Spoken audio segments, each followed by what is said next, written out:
Bonjour, chers amis du Cercle Aristote. Aujourd'hui, nous allons, nous allons vous faire un cas d'école sur un sujet qui malheureusement n'est pas assez traité. Nous avons beaucoup de chance d'avoir quelqu'un qui connaisse un peu la partie.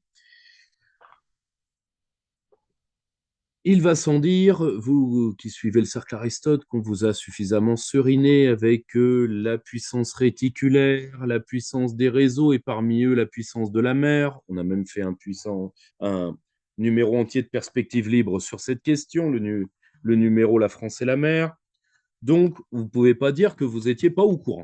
Et qui dit mer, dit port. Et à travers la question des ports français, de savoir qui les a coulés, oui, je sais, le jeu de mots est facile, défoulez-vous en commentaire. Donc, vous allez voir aussi un exemple topique de comment la caste fout le pays en l'air. Sur l'exemple de la gestion des ports, aujourd'hui, nous avons la chance d'avoir avec nous Paul-Antoine Martin. Paul-Antoine Martin, bonjour. Bonjour à vous, merci de m'accueillir sur votre chaîne. Je suis Avec, très honoré. avec grand plaisir, nous avons déjà eu le plaisir de vous avoir.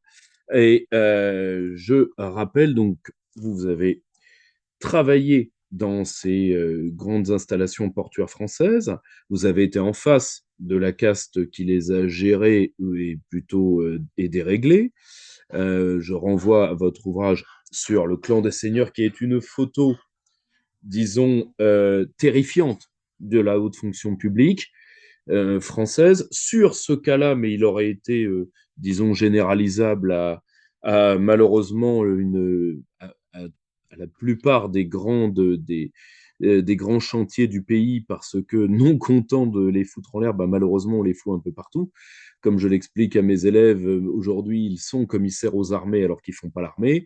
Et maintenant, j'ai même appris qu'ils étaient maintenant conservateurs du patrimoine alors qu'ils ne sont pas chartistes. Donc, disons que voilà, nous en produisons beaucoup, il faut bien les caser. Et voilà, hein, comme quoi le problème, c'est que plus on en produit, moins l'industrie produit en France. Voilà, donc, et justement, voyons un peu cet exemple des ports français, car je rappelle que la France est une puissance de la mer et qu'aujourd'hui, elle a des installations portuaires qui la mettent en queue de peloton à l'échelle internationale, et il faut comprendre pourquoi et pour voir si on peut y remédier. Je vais déjà vous poser une première question pour remettre tout le monde sur un pied d'égalité de compréhension du sujet. C'est quoi la situation des ports français? Alors, merci, hein, merci pour poser le sujet de cette façon-là. En préambule, vous avez totalement raison quand vous dites que la description que je fais des ports, et qui est en fait, les ports sont le décor de mon livre, mais j'aurais pu, je suis certain, pour avoir discuté avec du personnel de l'hôpital, du personnel travaillant dans l'énergie ou dans d'autres domaines gérés par l'État, qu'on aurait pu appliquer exactement la même histoire ou que la même histoire existe effectivement dans les autres secteurs avec des décors différents. Voilà, c'est assez impressionnant. Alors, quelle est la situation des ports en France? Tout d'abord, je vais décrire rapidement les deux grands types de ports qui existent en France. Vous avez 7 grands ports maritimes. Alors, le grand, c'est pas parce qu'ils sont plus grands que les autres, c'est parce que c'est leur statut qui leur donne ce nom de grand port maritime, GPM. D'accord. Ces ports, donc, il y en a 7. Et puis, tous les autres ports français sont des ports gérés par les régions ou les départements. Les 7 grands ports maritimes français sont gérés par l'État. Et depuis la réforme portuaire de 2008, ces ports, qui étaient auparavant ports autonomes, donc c'est les termes comment dire, qui existent encore dans le langage un peu courant, mais qui ne sont plus actifs parce que le statut a été modifié.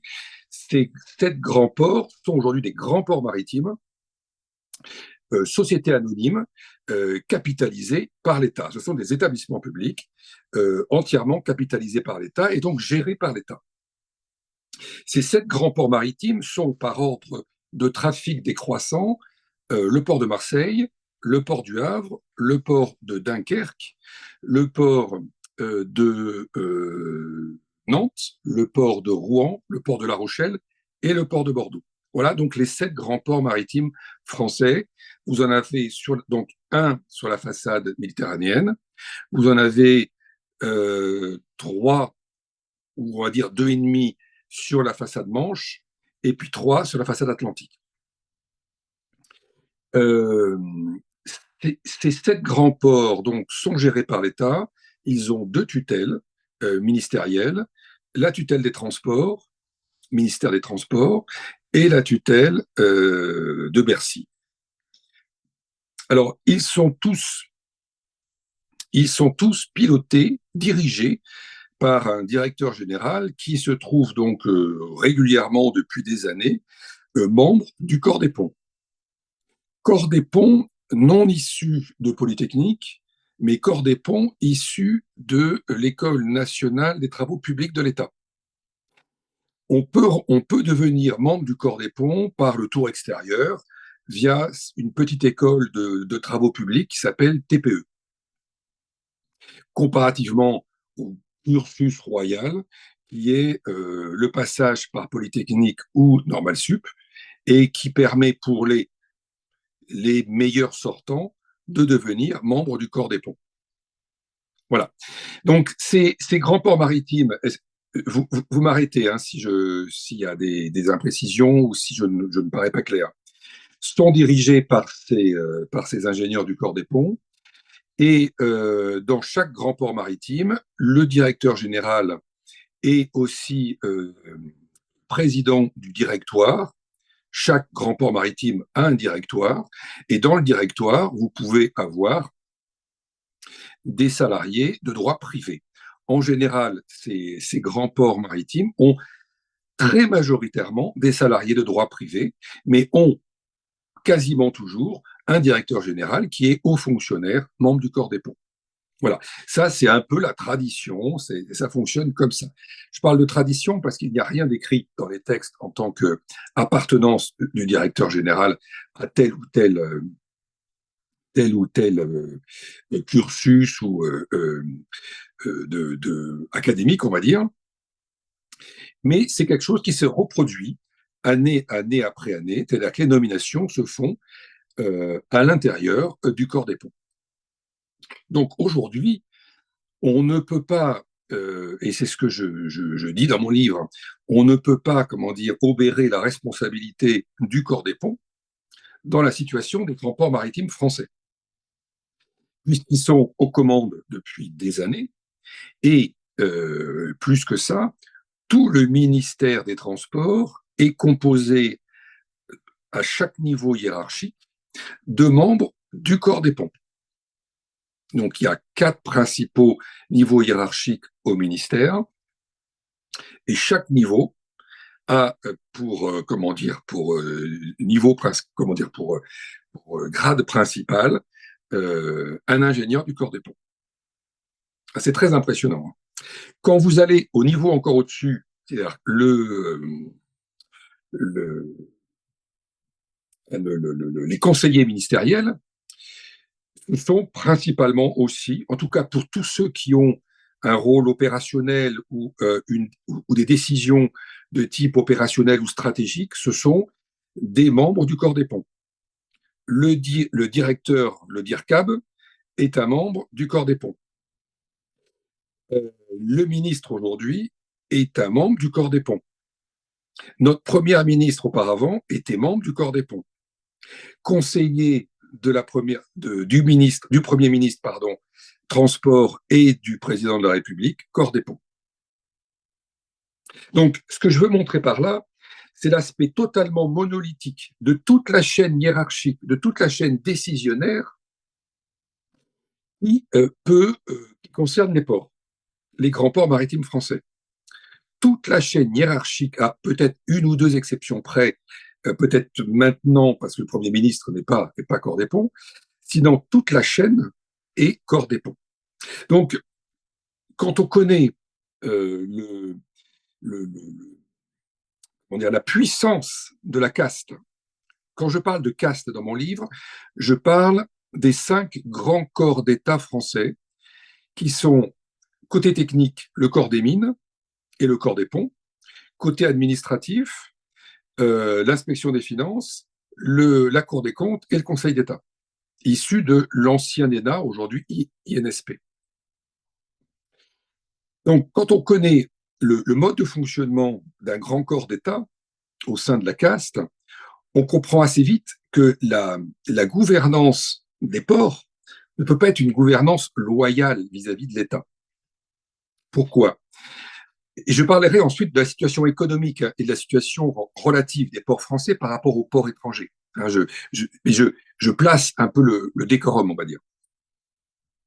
Donc, un grand corps, c'est avant tout un syndicat ultra protecteur de ses membres, qui sont les ingénieurs du corps des ponts, c'est le grand corps des ponts, pareil dans les mines, pareil dans la Cour des comptes et autres. Donc ce syndicat vise à gérer la carrière de chacun de ses membres et vise aussi à les protéger et vise aussi à faire en sorte que l'ensemble du groupe corps, des ponts, corps des mines et autres, monte en puissance année après année par les nominations individuelles qui vont être de plus en plus élevées au sein de l'État. C'est-à-dire que c'est une sorte de un pour tous, tous pour un, où on cède tous pour que notre grand corps, qui nous sert aussi et qui gère nos carrières et qui nous attribue les postes, nous puisse nous placer au plus haut poste. Voilà, c'est clair? C'est un fonctionnement tribal, c'est un fonctionnement qui peut être aussi mafieux, au sens où euh, la, ce sont des personnes qui occupent des postes à très haute responsabilité, mais pour qui le corps, en fait, a organisé une irresponsabilité. C'est-à-dire qu'on ne voit quasiment jamais dans la presse, dans la presse, sortir les erreurs majeures qui peuvent être commises par ces grands commis de l'État. Les choses sont, on va dire, gérées en famille et avec une façon comment dire, de mettre le mouchoir sur les erreurs et donc d'organiser une sorte d'irresponsabilité. La seule façon, en fait, que les grandes erreurs de ces éminents hauts fonctionnaires puissent sortir dans la presse, c'est qu'un autre grand corps d'État qui lorgne sur les postes que ces gens ont d'habitude, justement, joue ce jeu-là et sortent dans la presse de façon anonyme les erreurs qu'ils peuvent commettre. Non, c'est géré à l'intérieur du grand corps et il n'en sort rien. C'est-à-dire quand on voit la situation portuaire française, qui est un scandale monumental, et on va parler des répercussions économiques que ça peut avoir sur l'économie française, on n'en entend pas parler du tout. Pire que ça, quand vous observez, enfin, quand vous allez sur le site de l'Union des ports de France, qui est l'association de tous les ports de France dans laquelle siègent les grands ports maritimes et dans laquelle ils ont la majorité des voix. Quand vous regardez le livre qu'ils ont édité en 2017 et qui s'appelle, c'est un jeu de mots, Arriver à bon port. Alors moi, je trouve que le jeu de mots est pas bon parce qu'on a l'impression que leur mission est terminée, alors j'ai plutôt l'impression qu'elle n'a pas encore commencé. Mais quand on regarde la préface qui a été, et j'invite vos auditeurs à s'y rendre sur le site de l'Union des ports français, vous trouvez donc, dans ce livre une préface qui a été écrite par Elisabeth Borne, ministre des Transports en 2017. Elle-même corps des ponts. Et elle écrit en 2017 elle termine en tout cas sa préface par cette phrase qui est lunaire. Elle dit, quand on voit comment dire, d'où viennent les ports et la réussite des ports français dans le passé et la stratégie qui est menée, on est très confiant pour l'avenir. Bon, c'est à peu près ces termes, c'est à peu près ça. Donc, soit elle ne connaissait pas du tout la situation des ports français à cette époque-là, elle était ministre des Transports, c'est gênant, soit elle s'est faite, je vais dire, je parlais un peu vulgairement, enfumée par son cabinet, et je le disais tout à l'heure, qui est majoritairement Cordépont, qui n'a pas intérêt donc à scier la branche sur laquelle ils sont assises dans les ports. Troisième possibilité, une complaisance, une complaisance de caste, voilà, où de toute façon on est ensemble corps des ponts et de toute façon on est les meilleurs et quoi qu'on fasse, on le fait bien. Et de toute façon, on n'est pas responsable de la situation. Voilà. Donc, ça, c'est pour présenter un petit peu le décorum et la situation, on va dire, un peu administrative des ports. Quelle est la situation aujourd'hui économique, ou en tout cas le poids des ports en France, relativement les uns par rapport aux autres, et par rapport à l'étranger. On a déjà parlé par rapport à l'Europe.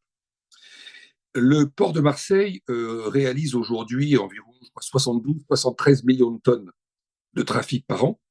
C'est un port qui vient tout de même d'un trafic de 100 millions de tonnes il y a peut-être une dizaine d'années.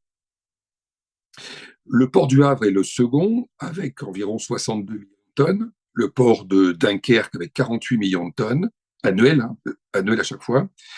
Le port de Nantes doit être en dessous des 30 ou est autour de 30 millions de tonnes cette année. Le port de Rouen autour de 22, 24. Le port de La Rochelle, 8, 9. Et le port de Bordeaux, 6, 7. 6-7 millions de tonnes par an. Voilà les niveaux des ports français en termes de trafic annuel. On voit un peloton de tête avec Marseille et Le Havre. Ça décroche ensuite fortement jusqu'à Dunkerque. Ça redécroche ensuite fortement jusqu'à Nantes, Rouen. Et ça redécroche ensuite avec un dernier groupe, Bordeaux-La Rochelle. Il faut voir que lorsque l'on mesure le trafic annuel de l'ensemble des ports français en 2023 et qu'on le compare avec le trafic annuel des ports français en 1985, la comparaison donne qu'aujourd'hui, le trafic des ports français est moindre de quelques pourcents par rapport à ce qu'il était en 85.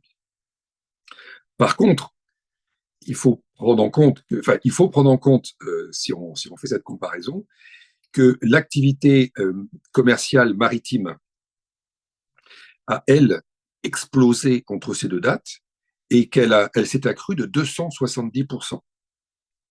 Ce qui veut dire que les ports français n'ont absolument pas profité, voire même ont reculé, n'ont absolument pas profité de l'augmentation absolument très impressionnante du trafic maritime mondial.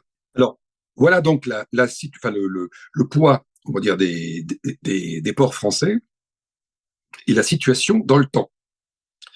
Maintenant, regardons comment les ports étrangers ont, eux, évolué. Eh bien, vous avez un port de Hambourg, par exemple, qui, lui, a développé son trafic de 100% en Allemagne, Hambourg, sur une période 2023. J'ai pas les chiffres depuis 85, mais ça serait encore plus. Le port de Rotterdam, entre 2000 et 2020, 2019 plutôt, a lui augmenté son trafic de 45%. Et je vais vous donner le niveau de trafic de ces ports-là. J'aurais peut-être dû commencer par là. Le port de Hambourg, 80 millions de tonnes. Donc déjà, il est plus grand que tous les ports français, que chacun des ports français. Le port de Rotterdam, lui, fait 440 millions de tonnes annuelles. Il s'est accru entre 2000 et 2019 de 45%. Et un port comme Anvers, port belge, lui, s'est accru de 86%. Il est aujourd'hui à un niveau de 370 millions de tonnes entre 2000 et 2019. Le port de Anvers, on le voit, est plus gros en lui-même, juste par lui-même, il est plus gros que la totalité, que ce que représente en termes de trafic la totalité des ports français qui sont autour de 300 millions de tonnes. Ça montre à quel point la France a totalement décroché et finalement déporté toute l'activité portuaire, toute l'activité qui aurait dû se faire en France portuaire, au Benelux et en Allemagne. On a l'habitude de dire que, en termes d'importation maritime, le port d'Anvers est plus important. Le port d'Anvers est le plus important port français. La France n'a donc pas du tout profité de l'augmentation très impressionnante du trafic maritime mondial, du commerce maritime mondial, alors qu'on a 3 façades maritimes, alors qu'on est la porte d'entrée de l'Europe, la porte d'entrée naturelle de l'Europe, hein, et que la Manche est un détroit qui est pas forcément facilement navigable et qui devient de plus en plus dangereux, puisque vous avez 400 cargos qui transitent tous les jours par la Manche. Donc, naturellement, ce ne sont pas les côtes belges et les côtes hollandaises ou les côtes allemandes qui sont les premières, comment dire, à être adressées par le commerce maritime. Ça devrait être les côtes françaises. Bon, ce n'est pas le cas. Alors, qu'est-ce qui fait qu'on en est aujourd'hui dans cette situation? Alors, on pourrait dire, quel est l'impact de cette situation-là aujourd'hui? Un port, c'est un trafic import et un trafic export. C'est bien sûr un créateur, c'est un lieu de massification des marchandises et de démassification des marchandises. Quand on est sur le flux export, c'est-à-dire de la terre vers la mer, c'est une zone de massification des marchandises. Et dans l'autre sens, un cargo de 100 000 tonnes, quand il décharge, il est ensuite, toutes les marchandises sont véhiculées sur la terre par des camions ou par du train. Donc c'est une démassification. Puisqu'un train va emporter environ 1200 tonnes, alors, et un camion environ 22 ou une trentaine de tonnes nettes.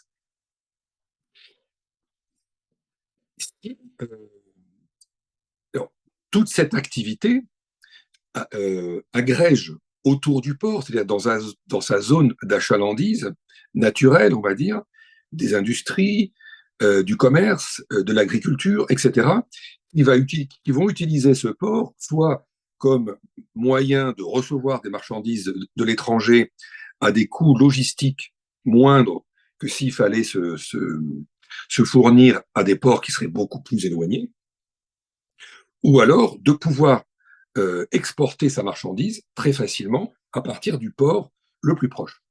Donc le fait que les ports français soient faibles induit inévitablement des zones d'achalandise françaises à l'intérieur de la France qui sont de plus en plus faibles commercialement, industriellement et d'un point de vue agricole aussi. Vous voyez alors, et le fait qu'on ne se soit pas développé depuis 40 ans sur l'ensemble du territoire français, ça veut dire qu'on a finalement délocalisé toute cette activité-là à l'étranger, au Benelux et en Allemagne, et donc tous les emplois, les centaines de milliers d'emplois que ça aurait pu créer, ont été délocalisés dans cette zone de l'Europe. Idem pour toutes les retombées économiques, tous les coûts de passage portuaire, qui sont des gains très importants pour les ports et qui leur permettent ensuite de réinvestir dans leurs infrastructures pour avoir des infrastructures modernes permettant comment dire, un coût de passage portuaire le plus faible possible. La rentabilité, ou en tout cas l'efficacité d'un port, c'est un coût de passage portuaire faible, et le coût de passage portuaire faible, il est impacté par la rapidité qu'un port peut avoir à massifier la marchandise qui arrive pour l'export ou démassifier la marchandise pour l'import. Voilà, donc le constat, c'est que la France est passée à côté manifestement de centaines de milliers d'emplois et de milliards de retombées socio-économiques. Cette non-augmentation de trafic depuis 45 ans, 40 ans, pardon, elle, elle, elle s'est faite malgré des milliards et des milliards, des dizaines de milliards d'euros d'investissement. Alors comment on explique que d'un côté on a pu tant investir et que de l'autre côté il n'y a pas comment dire d'augmentation de trafic qui sont constatées? Eh bien, moi je verrais plusieurs causes. La première cause, et j'ai été témoin de l'une d'elles directement, c'est que vous pouvez investir des centaines de millions, des milliards d'euros dans des infrastructures magnifiques, mais si elles ne correspondent pas au marché, si elles ne correspondent pas à la marchandise qui peut être exportée ou importée à partir de ce port, si elles ne correspondent pas, si elles ne correspondent pas aux besoins des exploitants qui sont des entreprises privées et installées sur les ports, l'investissement ne va pas produire de façon à être rentable. On a des exemples majeurs en France où, par exemple, dans les années 2000, il y a un directeur général dans les années 2000, oui, même 2005-2010, qui avait promis au port du Havre un investissement majeur contre plus de 6 millions d'EVP. Alors, EVP, c'est l'unité de comptabilisation des containers. 6 millions d'EVP. Alors, donc ça a fait rêver beaucoup de politiques, ça a fait rêver l'État, puisque un port est d'autant plus puissant aujourd'hui pour l'échelle internationale que par lui transitent beaucoup de containers. Parce que le container, c'est un moyen très simple d'exporter ou d'importer de la marchandise. Donc c'est un moyen, d'exporter ou d'importer très rapidement de la marchandise d'un bout du monde à l'autre. Si un port ne sait pas le faire de façon efficace, ça sera très vite un port de seconde catégorie, voire de troisième catégorie. Alors, il avait promis 6 millions de VP à moyen terme pour le port du Havre. Donc, 1 milliard d'euros d'investissement en face de ces 6 millions de VP. Eh bien, la quantité de conteneurs qui ont transité par le Havre n'a pas du tout augmenté. Donc, c'est un échec majeur. Par contre, cet investissement, il a été, il a été validé grâce à un business plan qui avait produit, mettait en face de ce milliard d'euros d'investissement des recettes avec des trafics très importants. Sauf que souvent, ce qu'on voit dans les ports français, c'est que, déjà, les directeurs généraux sont avant tout des ingénieurs constructeurs de quais. Ce ne sont pas des marchands, ce ne sont pas des commerciaux, ce sont avant tout des administrateurs. Ce ne sont même pas des gestionnaires, ce sont des administrateurs. Je fais bien le lien, le distinguo entre administrateur et gestionnaire. L'administrateur, il va administrer ses infrastructures, mais sans avoir une démarche proactive de progrès pour faire en sorte qu'elles produisent plus et qu'elles soient encore plus rentables pour l'État. Qui est différent du gestionnaire. Le gestionnaire doit, lui, avoir une composante commerciale pour justement permettre le développement de ces infrastructures. Qu'est-ce qu'on voit dans les ports étrangers, du Benelux ou d'Allemagne? des directeurs généraux qui sont avant tout des grands logisticiens ou des grands commerciaux. Voilà. Et donc, c'est là que l'on revient à la prédominance de la caste, c'est-à-dire que la caste a imposé, la caste du corps des ponts a imposé, c'est, comment dire, a mis la main sur ce secteur de l'économie française. Et mettant la main sur ce secteur de l'économie française, considère que les postes majeurs décisionnaires sont des postes qui lui reviennent. Donc elle place à chaque fois des membres du corps des ponts. Et vous les avez donc à la tête des grands ports maritimes, mais aussi dans toutes les strates, comme je l'ai expliqué au début, du ministère et du cabinet ministériel. Ce qui veut dire qu'on n'a pas des commerçants, parce qu'un port, c'est quand même un outil de commerce international. On a des administrateurs qui gèrent les ports comme ils pourraient gérer une administration.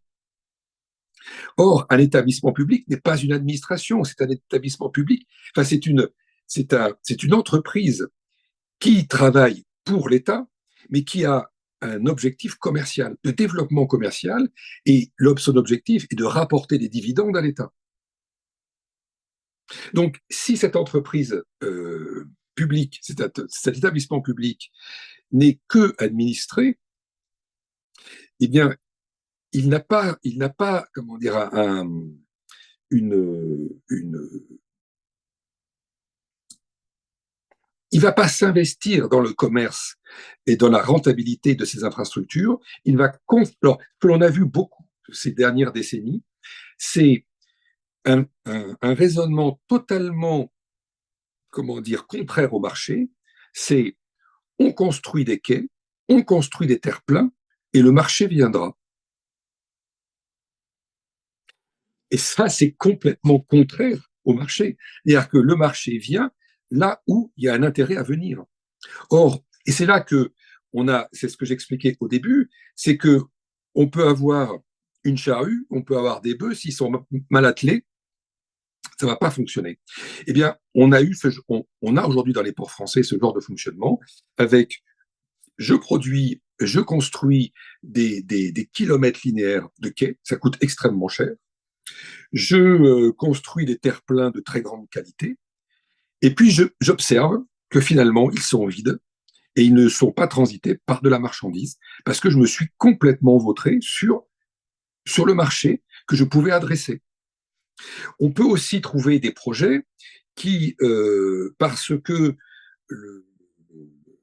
l'ingénieur des ponts en tête du port a besoin ou souhaite développer sa carrière, et donc il va, entre guillemets, s'inventer un projet stratégique extraordinaire en inventant des recettes dans le business plan. Et à ce moment-là, vous avez Bercy qui va lire le business plan et qui va poser sa griffe sur bon, je caricature un peu parce qu'il y a quand même quelques échanges, mais et qui va valider le projet. Et vous n'avez, et ça c'est absolument stupéfiant, vous n'avez personne, mais alors personne dans le ministère, pareil à Bercy, pour challenger le directeur général qui aura produit le projet. Personne.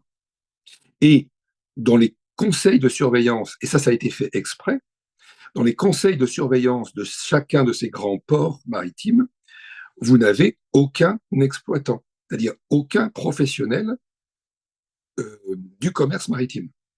Vous n'avez, à plus de 50%, vous avez des administratifs hauts fonctionnaires. Et puis, le reste, ce sont des élus, soit des élus représentants du personnel, soit des élus des collectivités locales. Voilà. Donc, c'est ce groupe de personnes qui va décider finalement de la justification ou pas du projet, sur les dires du directeur général, qui lui n'est pas challengé par le ministère. C'est très impressionnant de voir ça. C'est vraiment très impressionnant de voir qu'un directeur général peut pondre un projet qui imagine développer tel ou tel trafic, alors que rapidement, comment dire, même le bon sens montre que ce trafic ne viendra jamais dans tel port. On aura dépensé 200 millions d'euros. Autre chose, autre point important, c'est que dans les ports français, il y a finalement peu de concurrence entre exploitants.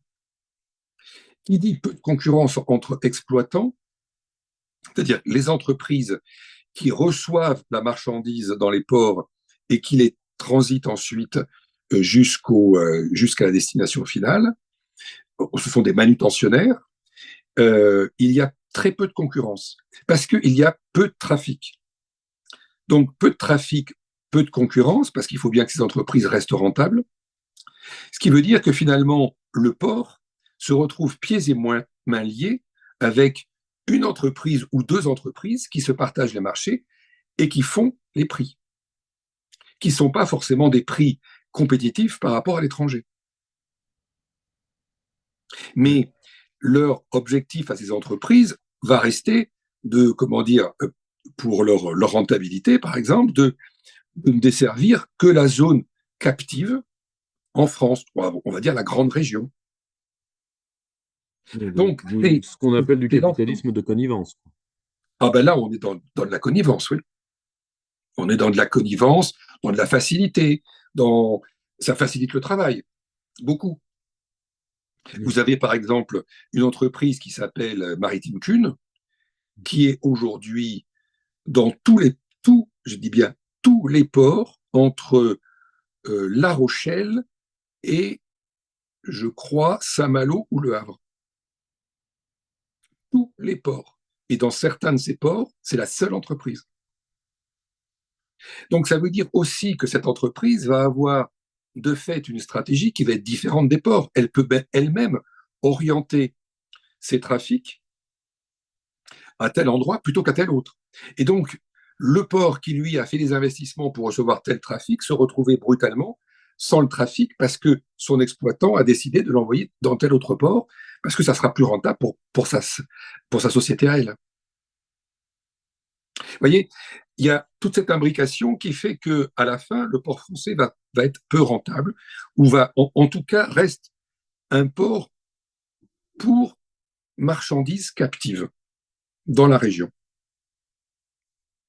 Contrairement à des ports comme Hambourg, Anvers et encore plus Rotterdam, qui eux sont des ports qui desservent toute l'Europe de façon très impressionnante. Alors, il y a un autre point donc, que je voulais évoquer, c'est l'état d'esprit des membres de cette caste, parce que c'est un état d'esprit tout à fait particulier, qui dit caste dit fermeture complète à toute comment dire idée qui viendrait de l'extérieur de la caste. Qui dit caste dit aussi sentiment de supériorité, dit aussi entre-soi, dit aussi modèle uniforme de pensée, etc. Alors, je voulais illustrer le point complémentaire que je vais évoquer par une anecdote.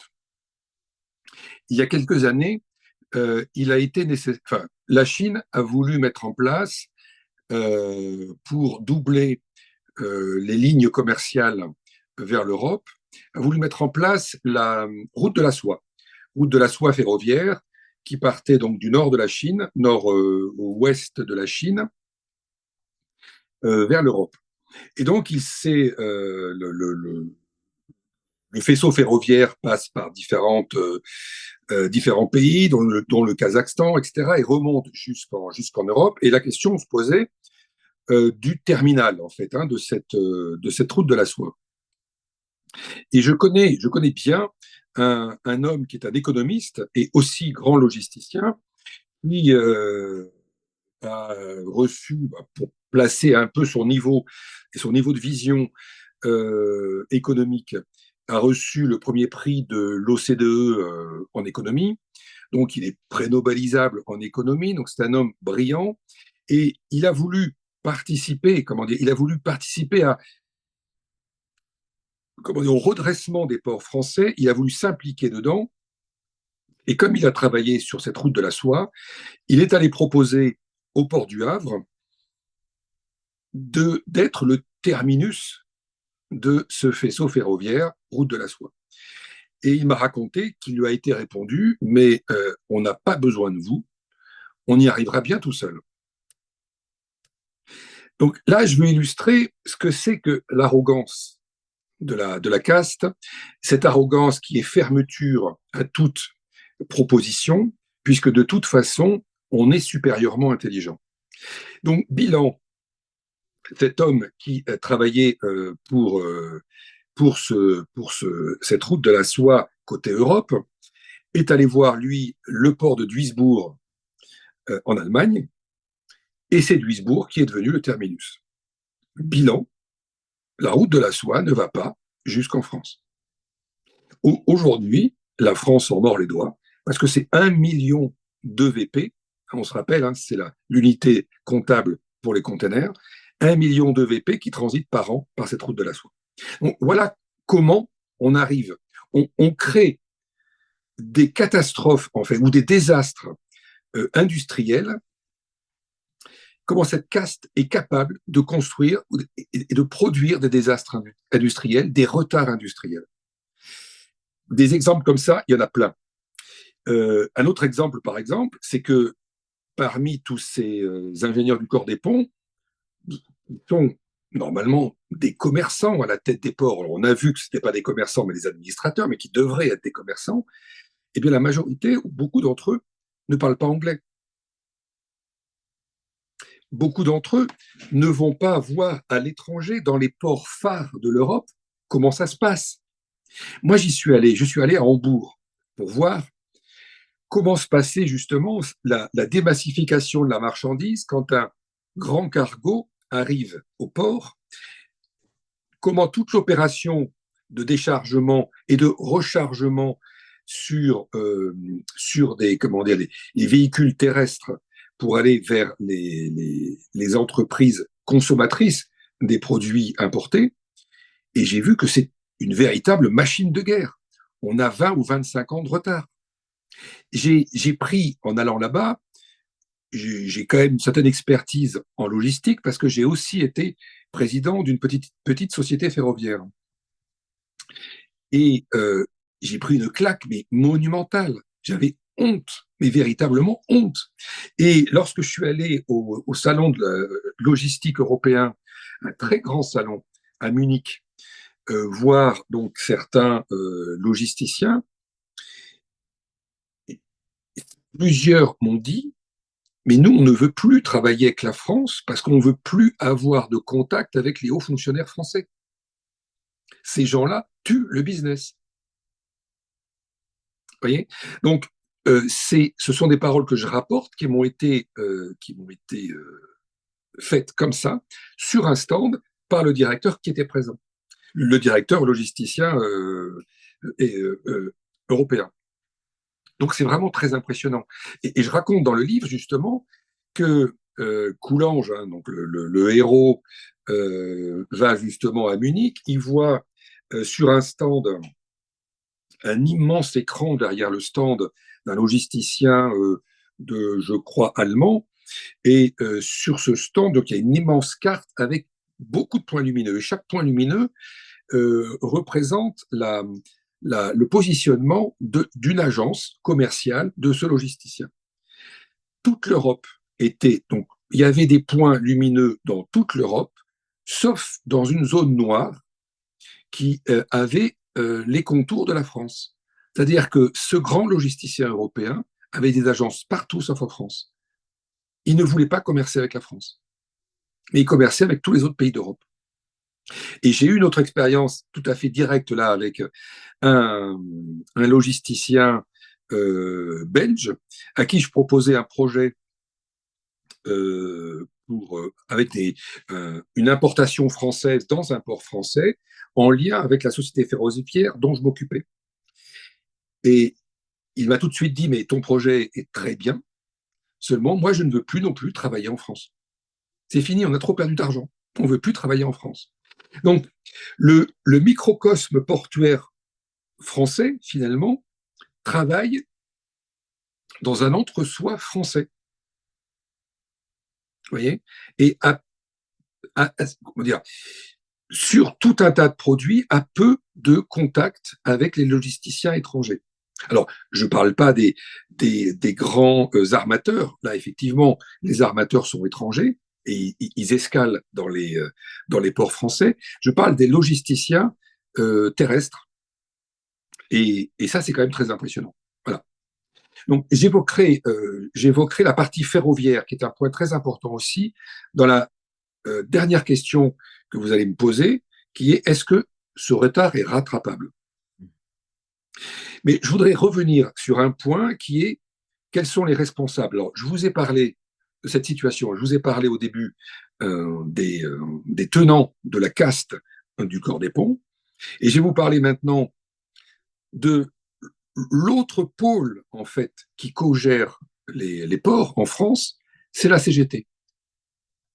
La CGT est le syndicat majoritaire, parfois même dans certains ports, il est le syndicat unique, et c'est un syndicat qui est ultra corporatiste et qui a tellement compris que les ports français sont en retard, il va s'opposer à toute modernisation parce qu'il sait que les ports sont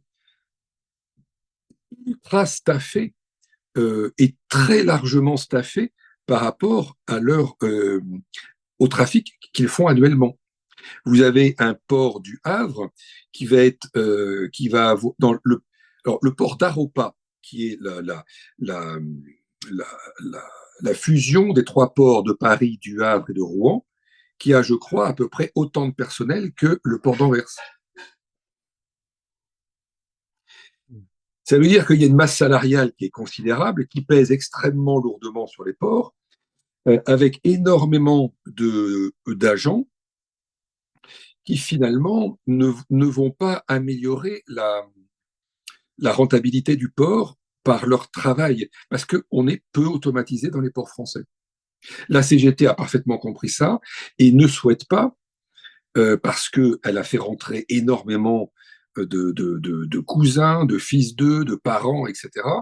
Et le nombre d'agents portuaires, c'est aussi le gagne-pain de la CGT et c'est aussi sa puissance au sein de la confédération cégétiste. Donc, on a un jeu qui est schizophrène de la part de la CGT, qui réclame plus de trafic aux dirigeants, tout en ne voulant pas moderniser. Ce qui est une quadrature du cercle très difficile à résoudre, puisque les ports étrangers, eux, ont réussi leur développement considérable en modernisant extrêmement. Donc on se retrouve avec des ports français qui sont sous-modernisés, qui ont des masses salariales très importantes et qui ont un syndicat majoritaire qui va être ultra-corporatiste et qui n'est pas pro-modernisation. Oui, modernisation, automatisation. Mais finalement, tout ça s'est construit au fil du temps par la cogestion, par une caste qui est le caste du corps des ponts, qui est à la tête et qui a un fonctionnement ultra corporatiste, à l'instar de la CGT. Donc, on a dans les ports, finalement, deux pôles qui se situent aux antipodes du, euh, du fonctionnement des ports et qui ont un mode de fonctionnement identique. Et c'est cette cogestion aussi qui est un boulet terrible pour les ports.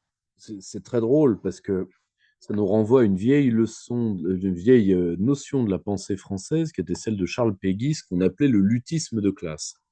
C'est-à-dire des gens qui font semblant de s'opposer sur le dos de chacun de leurs ouailles.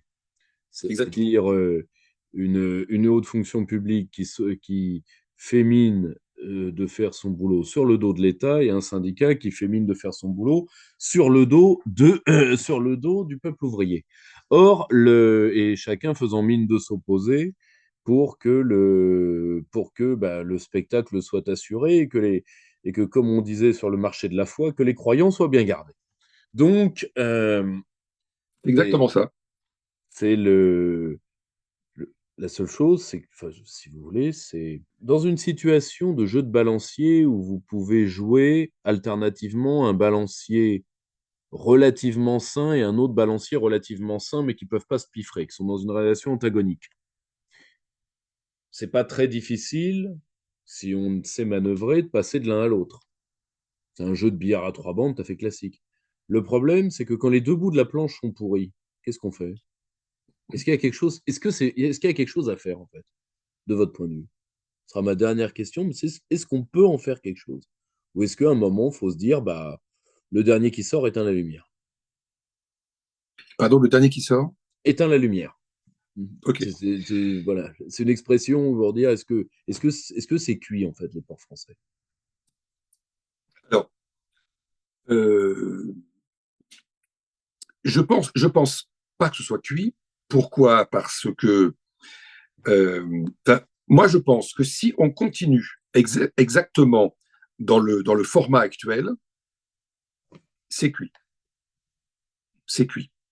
J'ai eu beaucoup de contacts, suite à la parution du livre, beaucoup de contacts de la part de logisticiens français qui m'ont dit, mais alors, mon livre a été lu par tous les portuaires français, tous les industriels qui ont un rapport avec les ports français. Il a été lu à Anvers, il a été lu en Belgique, il a été lu dans certains ports africains. À l'étranger, ça a beaucoup fait rire parce que les membres de la caste donnent beaucoup de leçons à l'étranger. Et là, pour le coup, il y avait quelqu'un qui exposait la situation comme elle était et comme tout le monde la voit. Le livre a été lu par un ancien Premier ministre qui est très intéressé par le monde maritime, qui a été sidéré par la situation parce que lui pensait que ça marchait bien autrement. Il a été lu à Matignon, il a été lu à l'Élysée. Alors ça m'a été confirmé par un journaliste, que ça a été lu à l'Élysée et Matignon, et j'en ai eu aussi la confirmation par un discours d'Emmanuel Macron à l'ensemble du monde maritime, dans lequel il a repris exactement un des arguments que j'évoquais pour montrer le désastre portuaire français. Et cet argument n'avait jamais été produit. Donc j'ai eu par ce discours finalement la preuve que le bouquin a été lu euh, au sein du monde politique. Euh, on ne peut pas, on ne peut pas parler de réindustrialisation sans relancer les ports. C'est pas possible. Ou alors c'est de l'enfumage. Les deux vont avec. On ne peut pas parler de redressement de l'emploi en France sans parler d'un redressement des ports. Ils ont une capacité de création d'emplois très importante, absolument très importante. Alors, je pense que c'est pas cuit. Si on met à la place des ingénieurs de la caste des personnes qui seront mandatées sur des missions particulières issues de la logistique ou des grands commerçants, comme il en existe en Belgique, en Hollande ou en Allemagne. Mais il faut que le corps, que la caste accepte ça. Et ça, c'est carrément une autre bataille. C'est-à-dire que la caste, on peut la vivre quand on côtoie le système, elle va, comment dire, se favoriser elle avant de penser à l'État. La loyauté va avant tout au corps plutôt qu'à l'État. Et ça, c'est notre tragédie nationale. C'est vraiment notre tragédie nationale qui se répercute partout, dans tous les secteurs, et qui engloutit de façon monumentale des milliards, des dizaines de milliards d'euros par an. Il y a un autre point, par contre, qui est alors, négatif. Je vais évoquer un autre sujet qui pourrait renverser la situation. Mais c'est vraiment un événement totalement exogène qui pourrait, comment dire, rebattre les cartes. Imaginons, je vous ai parlé du détroit ou du couloir de la Manche, qui est extrêmement euh, utilisé par les cargos. Imaginons que demain, il y ait un gros accident en plein milieu de la Manche. Évidemment, évidemment, il y a toute une réglementation qui se mettra en œuvre et qui limitera qui limitera la circulation maritime dans la Manche. De fait, ce sont les côtes, ce seront principalement les ports de l'Atlantique qui en bénéficieront et probablement Marseille.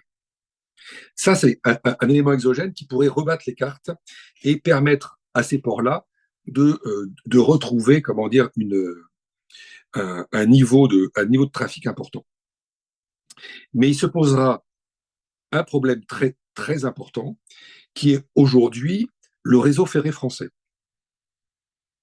Ce qu'il faut voir, c'est que le non-développement des ports pendant 40 ans, pendant ces 40 dernières années, a fait que le fret ferroviaire français s'est écroulé ou a participé à l'écroulement du fret ferroviaire français qui est devenu non rentable et fortement non rentable.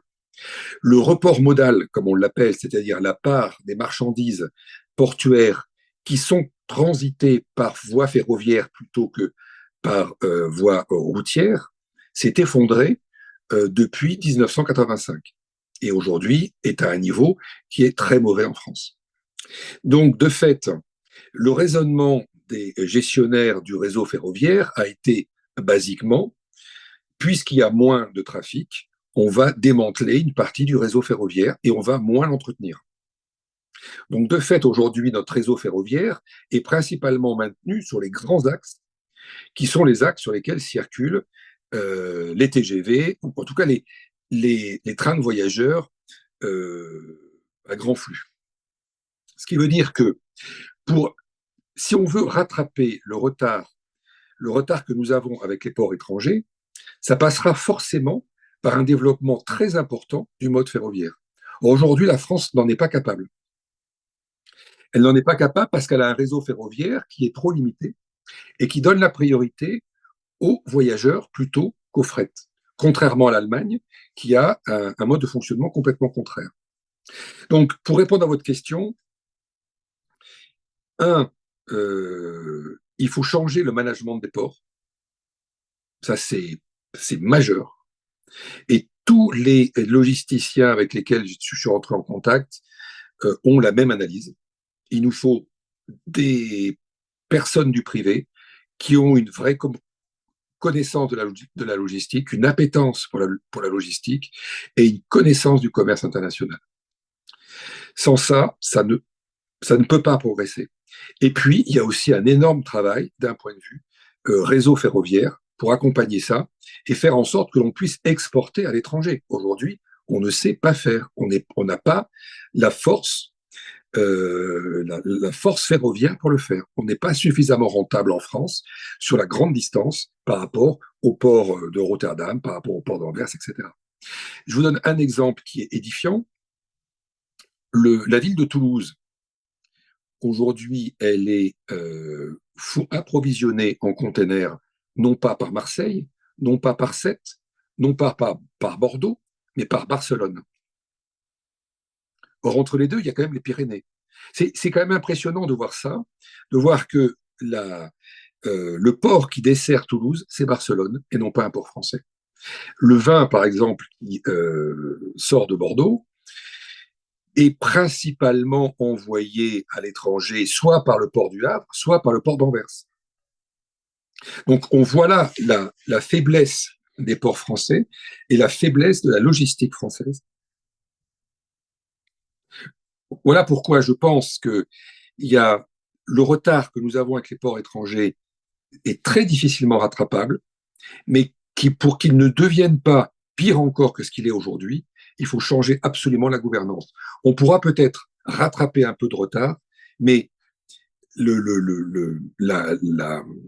la machine de guerre comme elle existe dans les ports du range nord, comme on dit, européen, et d'une puissance qui est considérable par rapport à ce qu'on connaît dans les ports français.